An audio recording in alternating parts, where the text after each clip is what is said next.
ನಮಸ್ಕಾರ ಸ್ನೇಹಿತರೆ. IPL ಫ್ರಾಂಚೈಸಿಗಳು ಕೋಟಿ ಹಾಕಿ ಅದನ್ನು ಹೇಗೆ ರಿಟರ್ನ್ ಪಡಿತಾರೆ, ಈ ಥರದೊಂದು ಪ್ರಶ್ನೆ ಖಂಡಿತ ನಿಮ್ಮ ಮೈಂಡಲ್ಲಿ ಇರುತ್ತಲ್ವಾ?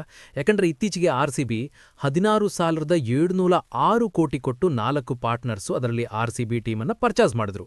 16,706 ಕೋಟಿ ಕೊಟ್ಟು ಇದನ್ನು ಹೇಗೆ ರಿಟರ್ನ್ ಪಡಿತಾರೆ, ಏನು ಲಾಭ ಇವರಿಗೆ ಅಂತ ನಿಮಗೆ ಪ್ರಶ್ನೆ ಇರುತ್ತೆ.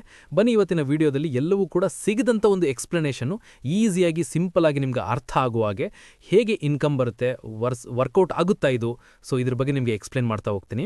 ಸೊ ಈ ಸಾಮಾನ್ಯವಾಗಿ ಈಗ RCB ಟೀಮನ್ನು ಪರ್ಚೇಸ್ ಮಾಡಿದ್ರು, ಆದಿತ್ಯ ಬಿರ್ಲಾ ಹಾಗೆ ಉಳಿದಂಥ 3 ಪಾರ್ಟ್ನರ್ಸು. ಸೊ ಅವರು 16,706 ಕೋಟಿ ಇನ್ವೆಸ್ಟ್ ಮಾಡಿದ್ದಾರೆ. ಇನ್ಕಮ್ ಎಲ್ಲೆಲ್ಲಿಂದ ಬರುತ್ತೆ? ನಂಬರ್ 1, BCCIನ ಒಂದು ಸೆಂಟ್ರಲ್ IPL ರೆವೆನ್ಯೂ ಶೇರ್ ಅಂತ ಇರುತ್ತೆ.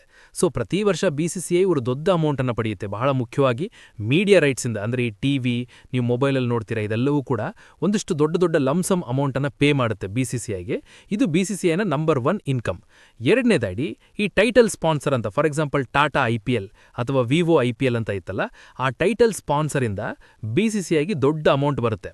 ಸೊ ಆ ಅಮೌಂಟನ್ನು ಎಲ್ಲರಿಗೂ ಕೂಡ, ಎಲ್ಲ ಟೀಮ್ಗೂ ಕೂಡ ಶೇರ್ ಮಾಡ್ತಾರೆ. For example IPL media rights ಏನಿದೆ ಅದು 48,000 ಕೋಟಿಗೆ ಏನು ಸೇಲ್ ಆಗಿದೆ. ಸೊ ಅದರಲ್ಲಿ ಒಂದಿಷ್ಟು ಪರ್ಸೆಂಟೇಜು ಎಲ್ಲರಿಗೂ ಕೂಡ ಕೋಟಿಗಟ್ಟಲೆ ಪ್ರತಿಯೊಂದು ಫ್ರಾಂಚೈಸ್ಗೂ ಕೂಡ ಬರುತ್ತೆ. ಓಕೆನಾ? ಇದು ಮೇಜರ್ ಬಿಗ್ಗೆಸ್ಟ್ ಇನ್ಕಮ್ ಒಂದು IPL ಫ್ರಾಂಚೈಸಿಗೆ. ಯಾರೇ ಒಂದು IPL ಟೀಮನ್ನು ಪರ್ಚೇಸ್ ಮಾಡಿದ್ರೆ ಸೆಂಟ್ರಲ್ IPL ರೆವೆನ್ಯೂ ಶೇರ್ ಇದು ಬಿಗ್ಗೆಸ್ಟ್ ಇನ್ಕಮ್ ನಂಬರ್ 1. ಎರಡನೇದು ಬ್ರಾಡ್ಕಾಸ್ಟಿಂಗ್ ರೈಟ್ಸ್. ಈಗ ಸ್ಟಾರ್ ಸ್ಪೋರ್ಟ್ಸು, ಜಿಯೋ ಸಿನಿಮಾ ಒಂದು ದೊಡ್ಡ ಅಮೌಂಟನ್ನು ಪೇ ಮಾಡ್ತಾರೆ, ನಾವು ನಿಮ್ಮ IPL ಇವೆಂಟನ್ನು ಬ್ರಾಡ್ಕಾಸ್ಟ್ ಮಾಡ್ತೀವಿ ಅಂತ. ಸೊ ಆ ರೈಟ್ಸ್ಗೆ ಬಿಡ್ಡಿಂಗ್ ನಡೆಯುತ್ತೆ. ಬೇರೆ ಚಾನಲ್ಗಳಿಗೆ ಸೋನಿ ಇರುತ್ತೆ, ಹಾಗೇನೆ ಇನ್ನು ಬೇರೆ ಚಾನಲ್ಗಳಿವೆ. ಸೊ ಇವೆಲ್ಲವೂ ಕೂಡ ಸ್ಟಾರ್ ಸ್ಪೋರ್ಟ್ಸು, ಜಿಯೋ ಸಿನಿಮಾ ಇವರೆಲ್ಲರೂ ಕೂಡ ಫೈಟ್ ಮಾಡ್ತಾರೆ. ಸೊ ಇದರಲ್ಲಿ ಫೈನಲಿ ಸಿಕ್ಕಿರೋದು ಇವರಿಗೆ, ಯಾರಿಗೆ? ಜಿಯೋ ಸಿನಿಮಾ ಅವರಿಗೆ. ಅವರು ಕೂಡ ದೊಡ್ಡ ಅಮೌಂಟ್ ಏನೋ ಪೇ ಮಾಡ್ತಾರೆ, ಅದನ್ನು ಕೂಡ ಶೇರ್ ಮಾಡಲಾಗುತ್ತೆ. ಇದು ಎರಡನೇ ಸೋರ್ಸ್ ಆಫ್ ಇನ್ಕಮ್. ಹಾಗೆ ಮೂರನೇದು ಸ್ಪಾನ್ಸರ್ಶಿಪ್ಸ್. ಯಾವ್ದು ಸ್ಪಾನ್ಸರ್ಸ್ ಬರ್ತಾರೆ, ಇದು ಕೂಡ ಹ್ಯೂಜ್. ಅದು RCB ಅಂತ ಬ್ರ್ಯಾಂಡಿಗೆ ಅಲ್ಲ, ಸ್ಪಾನ್ಸರ್ಸ್ ಅಂತೂ ಕಿತ್ಕೊಂಡು ಬರುತ್ತೆ. ಅಷ್ಟರ ಮುಟ್ಟಿಗೆ ಬ್ರ್ಯಾಂಡ್ ಇದೆ. ವಿರಾಟ್ ಕೊಹ್ಲಿ ಅಂತ ಫೇಸ್ ಇದೆ. ಯಾಕೆ ನೋಡಿ, ದೊಡ್ಡ ಪ್ಲೇಯರ್ಗಳನ್ನ ರಿಟೈರ್ ಮಾಡಕ್ಕೆ ಒಪ್ಪಲ್ಲ ಅಂತಂದ್ರೆ ಟೀಮ್ಗಳು, ಧೋನಿ ಅಂತ ಪ್ಲೇಯರು, ರೋಹಿತ್ ಶರ್ಮಾ, ವಿರಾಟ್ ಕೊಹ್ಲಿ ಅವ್ರನ್ನ ಬಿಟ್ಕೊಳ್ಳಲ್ಲ. ಯಾಕೆಂತಂದ್ರೆ ಅವ್ರನ್ನ ನೋಡಿನೇ ಒಂದಷ್ಟು ಬ್ರ್ಯಾಂಡ್ಗಳು ಬರ್ತವೆ, ಅದು ಕೂಡ ಕೋಟಿಗಟ್ಲೆ.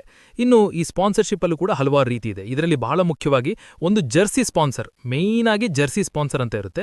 ಫಾರ್ ಎಕ್ಸಾಂಪಲ್ ಟೀಮ್ ಇಂಡಿಯಾ ಅಂತಂದ್ರೆ ಟೀಮ್ ಅಂಡ್ ಅಡಿಡಾಸ್ ಅವರು ಏನೀಗ ಜರ್ಸಿ ಸ್ಪಾನ್ಸರ್ ಆಗಿದ್ದಾರೆ. ಸೊ ಹಾಗೆ ಜರ್ಸಿ ಒಂದು ಮೇನ್ ಸ್ಪಾನ್ಸರ್ ಇರುತ್ತೆ. ಈಗ ನಮ್ದ್ರಲ್ಲೂ ಕೂಡ ನೀವು ನೋಡಿರ್ತೀರಾ, ನಥಿಂಗ್ ಈಗೇನಿದೆ, ಸೊ ಅವರು ಒಂದು ಸ್ಪಾನ್ಸರ್ಸ್. ಅದರಲ್ಲಿ ಟೈಟಲ್ ಸ್ಪಾನ್ಸರ್ಸ್ ಇರ್ತಾರೆ. ಹಾಗೆ ಈ ಟಿ ಶರ್ಟ್ ಮೇಲೆ ಬೇರೆ ಲೋಗೋಗಳಿರುತ್ತೆ, ನೀವು ನೋಡಿರ್ತೀರಿ. ಟಿಕೆಟ್ ಅನ್ನೋದು ಬರುತ್ತೆ, KEI ಅಂತ ನೀವು ಟಿ ಶರ್ಟ್ ಹಿಂದ್ಗಡೆ ನೋಡಿರ್ತೀರಿ, ಬಿರ್ಲಾ ಎಸ್ಟೇಟ್ಸ್ ಅನ್ನೋದು ಬರುತ್ತೆ. ಸೊ ಹೀಗೆ ಜರ್ಸಿ ಮೇಲೆ ಬರುವಂಥ ಫೋಟೋಗಳು, ಬ್ರ್ಯಾಂಡ್ಗಳು, ಅವರು ಕೂಡ ಕೋಟಿಗಟ್ಲೆ, ಒಂದು ಮಿನಿಮಮ್ 100 ಕೋಟಿ ಪರ್ ಇಯರ್ ವಿಸಿಬಿಲಿಟಿಗೆ ಅಂತಾನೆ ಪೇ ಮಾಡೋರು ಇರ್ತಾರೆ. ಸೊ ಈ ಸಣ್ಣ ಪುಟ್ಟ ಎಲ್ಲ ಸರಿ, ಮೇಯ್ನ್ ಟೈಟಲ್ ಸ್ಪಾನ್ಸರ್ಗೆಲ್ಲ ಇನ್ನೂ ಜಾಸ್ತಿ ಇರುತ್ತೆ. ಮೇಯ್ನ್ ಸೆಂಟ್ರಲ್ಲಿ ಬರುವಂಥದ್ದು ನಥಿಂಗ್ ಏನಿದೆ, ಕತಾರ್ ಏರ್ವೇಸ್, ಇದಕ್ಕೆ ಇನ್ನೂ ಜಾಸ್ತಿ ಇರುತ್ತೆ. ಆದರೆ ಈ ಸಣ್ಣ ಪುಟ್ಟದ್ದು ಸೈಡಲ್ಲಿ ಏನು ಸ್ಟಿಕ್ಕರ್ಗಳು ಬರುತ್ತಲ್ಲ, ಅವೆಲ್ಲವೂ ಕೂಡ ಅವರೊಂದು 50-100 ಕೋಟಿ ಅಷ್ಟಿರುತ್ತೆ. ಇದು ಮತ್ತೊಂದು ಸೋರ್ಸ್ ಆಫ್ ಇನ್ಕಮ್. ಹಾಗೆ ನಾಲ್ಕನೇದು ಟಿಕೆಟ್ ಸೇಲ್ಸ್. ಮ್ಯಾಚ್ ದಿನ ಈಗ ಚಿನ್ನಸ್ವಾಮಿ ಸ್ಟೇಡಿಯಂ ಬಳಿ ಮೊನ್ನೆ ಟಿಕೆಟ್ ಸೇಲ್ ಆಯಿತು. 3,750 ರೂಪಾಯಿಂದ ಟಿಕೆಟ್ ಸ್ಟಾರ್ಟ್ ಆಗುತ್ತೆ. ಸೊ ಅಲ್ಲಿಂದ ನಿಮ್ಗೆ ಗೊತ್ತಿರುವಾಗೆ 4,000-50,000ವರೆಗೂ ಟಿಕೆಟ್ ಇದೆ. ಸೊ RCB ಅಂತ ಒಂದು ಫ್ರಾಂಚೈಸ್ ಬಂದಾಗ ಅದು ಚಿನ್ನಸ್ವಾಮಿ ಕಡಿಮೆ ಆಯಿತು, 35,000 ಕೆಪಾಸಿಟಿ ಇರೋದು. ಅದೇನಾದರೂ 1 ಲಕ್ಷ ಕೆಪಾಸಿಟಿ ಆದರೆ ಇನ್ನೂ ಕೂಡ ಸಿಗುತ್ತೆ. ಗುಜರಾತ್ ಟೈಟನ್ಸ್ ಅಂತ ಟೀಮ್ಗೆ ಅದು ಫುಲ್ ಆಗಲ್ಲ, ಬಹಳ ಕಡಿಮೆ ಫುಲ್ ಆಗೋದು. ಬಟ್ ಬಿಗ್ ಮ್ಯಾಚಸಲ್ಲಿ ಫುಲ್ ಆದಾಗ ಅವರಿಗೆ ಒಳ್ಳೆ ಇನ್ಕಮ್ ಸಿಗುತ್ತೆ. ಒಂದು ಮ್ಯಾಚ್ ಏನಿದೆ, ಒಂದು ಮ್ಯಾಚಲ್ಲಿ ಬರುವಂಥ ಇನ್ಕಮ್ಮು ಸುಮಾರು ಒಂದು 10-15 ಕೋಟಿ ಒಂದು ಮ್ಯಾಚಿಂದ ಸಿಗುತ್ತೆ ಅಂತ ಹೇಳಲಾಗುತ್ತೆ.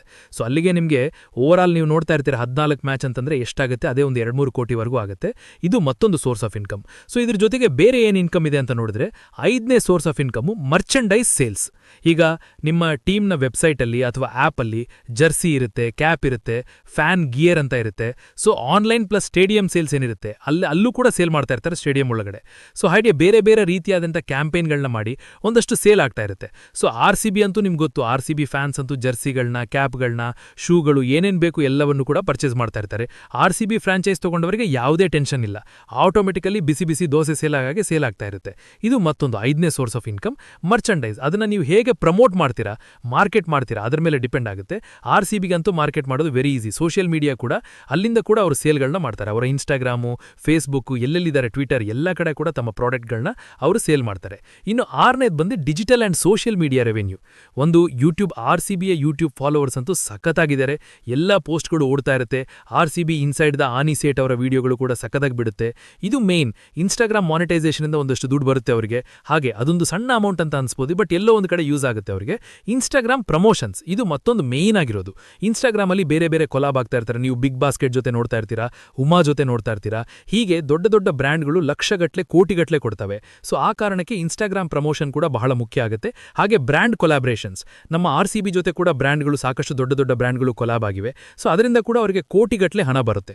ಸೊ ಇದು ಬಿಗ್ ಟೀಮ್ಸ್ಗೆ, RCB, ಚೆನ್ನೈ ಅಂತ ಟೀಮ್ಗಳಿಗೆ ಈಸಿಯಾಗಿ ಫ್ಯಾನ್ ಎಂಗೇಜ್ಮೆಂಟ್ ಜಾಸ್ತಿ, ಕಂಟೆಂಟ್ ಕೂಡ ಕೊಡ್ತಾರೆ. ಈಸಿಲಿ ಅವರಿಗೆ ಸೇಲ್ ಆಗುತ್ತೆ ಅವರ ವಸ್ತುಗಳು. ಇನ್ನು ಬ್ರ್ಯಾಂಡ್ ವ್ಯಾಲ್ಯೂ ಗ್ರೋತ್, ಇದು ಬಹಳ ಮುಖ್ಯವಾದಂಥ ಒಂದು ಪ್ರಶ್ನೆ. ನಿಮ್ಗೆ ಅನಿಸ್ಬೋದು 16,706 ಕೋಟಿ ಕೊಟ್ಟರು ಎಷ್ಟು ಇನ್ಕಮ್ ಬರುತ್ತೆ ಅನ್ನೋದನ್ನ ನಾನು ಒಂಚೂರು ಸಿಂಪಲ್ ಆಗಿ ಹೇಳ್ಬಿಡ್ತೀನಿ. ಸಿಂಪಲ್ ಆಗಿ ನೋಡೋದಾದ್ರೆ ಒಂದು ವರ್ಷಕ್ಕೆ 600ರಿಂದ 700 ಕೋಟಿ ಒಂದು ಟೀಮ್ಗೆ ಬರುತ್ತೆ. ತುಂಬ ಹೈ ಏನಾದರೂ ಸೇಲ್ಗಳಾಯಿತು, ಪ್ರಮೋಷನ್ಸ್ ಆಯಿತು ಅಂತಂದರೆ 1000 ಕೋಟಿ ಒಂದು ವರ್ಷಕ್ಕೆ ಅಂತ ನಿಮ್ಗೊಂದು ಪ್ರಶ್ನೆ ಮಾಡ್ಬೋದು. ಈಗ 1000 ಕೋಟಿ ಒಂದು ವರ್ಷಕ್ಕ, ಹಾಗಾದರೆ 16,706 ಕೋಟಿ ಖರ್ಚು ಮಾಡಿ ಬರೀ 1000 ಕೋಟಿ ಬಂದರೆ ಎಷ್ಟು ವರ್ಷ ಕಾಯಬೇಕಿವರು ಹಾಕಿರುವಂಥ ಇನ್ಕಮ್ ಬರಬೇಕು ಅಂತಂದರೆ? ಅದರಲ್ಲೂ 1000 ಕೋಟಿಲಿ ಎಲ್ಲ ಹೋಗಿ ಲಾಭ ಎಷ್ಟು ಬರುತ್ತೆ ಅದು ಕೂಡ ಪ್ರಶ್ನೆ ಬರುತ್ತೆ ಅಲ್ವಾ. ಖರ್ಚಿರುತ್ತೆ, ಈ ಟೀಮ್ನ ಮ್ಯಾನೇಜ್ ಮಾಡಬೇಕು. ಸೊ ಹೀಗೆ. ಬಟ್ ಇಲ್ಲೇನು ಅಂತಂದರೆ ಒಂದು ಬರೀ ಆ ವರ್ಷದ 1000 ಕೋಟಿ ಅಥವಾ 700ರಿಂದ 1000 ಕೋಟಿ ಮಾತ್ರ ಅವರು ಡಿಪೆಂಡ್ ಆಗಿರಲ್ಲ. 16,706 ಕೋಟಿಗೆ ಒಂದು ಟೀಮನ್ನು ಪರ್ಚೇಸ್ ಮಾಡಿದ್ದಾರೆ ಅಂತಂದರೆ ಅದೊಂಥರ ಬಾಂಡ್ ತಗೊಂಡ ಹಾಗೆ. ನೀವು ಹೇಗೆ ಬಾಂಡನ್ನು ತೆಗೆದುಕೊಳ್ತೀರಾ, ಸೊ ಹಾಗೆ ಇರುತ್ತೆ. ಸೊ ಆ ಬಾಂಡ್ ನೀವು ಖರೀದಿ ಮಾಡಿ 16,000 ಇರೋದು 16,700 ಕೋಟಿ ಏನಿದೆ, ಸೊ ಅದು ನಿಮ್ಮಲ್ಲಿ ಸುಮಾರು ಒಂದು 4-5 ವರ್ಷ ಆದಮೇಲೆ 20-25,000 ಕೋಟಿಗೆ ಹೋಗ್ಬೋದು.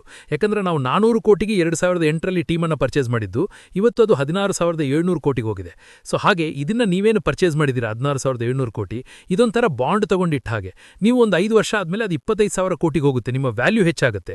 ಸ್ಟೇಕ್ಸ್ ನೀವು ಸೇಲ್ ಮಾಡಬೇಕಾದ್ರೆ ಅದನ್ನು ಆ ರೀತಿ ಸೇಲ್ ಮಾಡೋದು, ಅದು ಲಾಭ ನಿಮಗೆ. ಸೊ ಇದು ಕ್ಯಾಲ್ಕುಲೇಷನ್ಸ್. ನಿಮಗೆ ವರ್ಷ ಒಂದಿಷ್ಟು ಇನ್ಕಮ್ ಬರ್ತಾ ಇರುತ್ತೆ, ಅದರ ಜೊತೆಗೆ ನಿಮ್ಮ ವ್ಯಾಲ್ಯೂ ಕೂಡ ಜಾಸ್ತಿ ಆಗ್ತಾ ಇರುತ್ತೆ. ಸೊ ಇದು ಟೋಟಲ್ ನಿಮಗೆ ಇರುವಂಥ ಇಷ್ಟು ನಿಮಗೆ ಪ್ರಾಫಿಟ್ ಇದೆ. BCCI ಶೇರ್ ಇದೆ, ಸ್ಪಾನ್ಸರ್ ಇದೆ, ಟಿಕೆಟ್ಸ್ ಇದೆ, ಹಾಗೆ ಮರ್ಚೆಂಡೈಸ್ ಇದೆ, ಡಿಜಿಟಲ್ ಇದೆ. ಸೊ ಹೀಗೆ ಒಂದು ಟೀಮ್ ಇನ್ಕಮನ್ನು ಜನರೇಟ್ ಮಾಡುತ್ತೆ. ಸೊ ನಿಮ್ಗೆ ಇದ್ದಂಥ ಡೌಟ್ ಕ್ಲಿಯರ್ ಆಗಿದೆ ಅಂತ ನಾನು ಅನ್ಕೊಂಡಿದ್ದೀನಿ. RCBಯನ್ನು ಅಥವಾ ಯಾವುದೇ ಟೀಮನ್ನು ಯಾಕೆ ಇಷ್ಟು ಕಾಸ್ಟ್ಲಿ ಅಮೌಂಟ್ಗೆ ತಗೊಳ್ತಾರೆ ಅಂತಂದರೆ ಅವರಿಗೆ ಅಷ್ಟೇ ಲಾಭ ಇದೆ. ಲಾಭ ಇಲ್ಲ ಯಾರು ಕೂಡ ಪರ್ಚೇಸ್ ಮಾಡಲ್ಲ. ಸೊ RCBಯ